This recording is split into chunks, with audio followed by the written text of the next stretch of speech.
नमस्कार, मी यशोधरा गाडगीळ. मी चिनी भाषा शिकवते. पुण्यात कर्वे रोड येथे माझं यिनयांग सेंटर फॉर चायनीज लँग्वेज असं सेंटर 2015 पासून आहे. माझं स्वतःचं MA चायना स्टडीज झालंय, ज्याच्यात मी चायनीज लँग्वेज बरोबर Chinese philosophy, economics, politics, international relations हे शिकलेली आहे. माझे काही चायनात राहून कोर्सेस झालेले आहेत. तिथे मी रेसिडेन्शियल कोर्सेस करताना चिनी भाषा, बिझनेस चायनीज हे पण शिकले. चायना गव्हर्नमेंटच्या काही स्कॉलरशिप्स वरती मी चीनला जाऊन आलेली आहे. आणि आता यिनयांग सेंटर तर्फे माझे काही स्टुडंट्स चायनाला जातात, सो त्यांच्या बरोबर पण काही इंटरनॅशनल कॉम्पिटिशन मध्ये पार्टिसिपेट करण्यासाठी मी त्यांच्या बरोबर चीनला जाऊन आलेली आहे. चिनी भाषा ही थोडी वेगळी भाषा आहे. जेव्हा आपण इतर भाषा शिकतो, हिंदी, मराठी, इंग्लिश असेल, ज्याच्यात बाराखडी असते, अल्फाबेट्स असतात. चिनी भाषा जी आहे त्याच्यात अल्फाबेट्स किंवा बाराखडी नाही, स्क्रिप्ट नाही. आपण जे त्याच्यात आपण जर का पाहिलं तर अशी चित्रलिपी आहे, वेगवेगळी ह्याच्यात चित्र असतात आणि ती जी चित्र आहे तो एक शब्द आहे. त्यामुळे आपण शब्द शब्द शिकत जातो.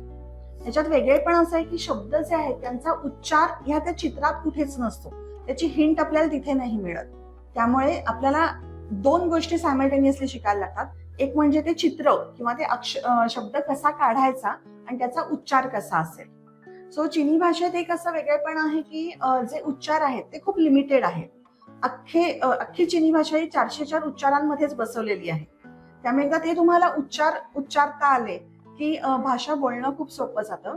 स्पेशली आपल्याला मराठीमध्ये आपल्याकडे च आहे, च आहे, च आहे किंवा ळ आहे. सो आपल्याला मराठी ज्यांना येतं किंवा मराठी हिंदी येणाऱ्यांना चिनी भाषेचे उच्चार हे खूप सोपे होतात.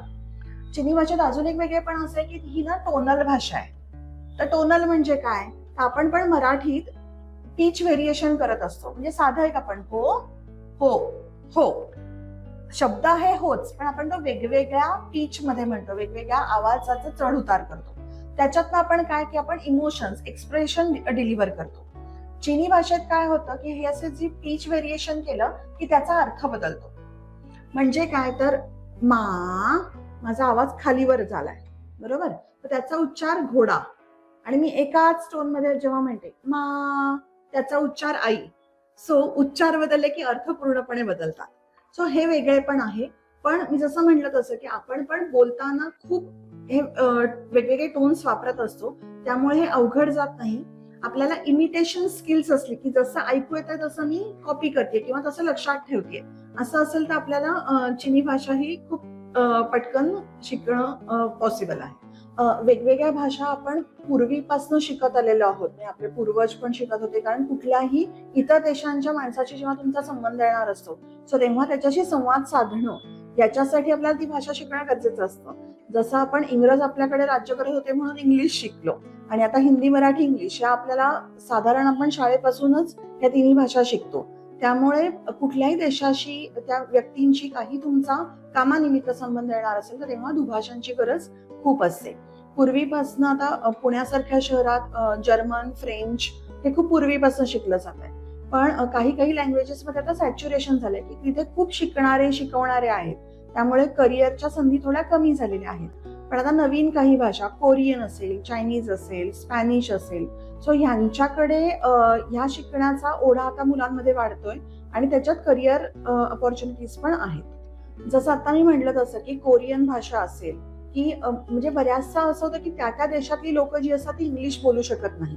अदरवाईज आपण इंग्लिश ही ग्लोबल लँग्वेज म्हणतो की इंग्लिश भाषेतून आपण कुठल्याही देशातला असला तरी संवाद साधू शकतो.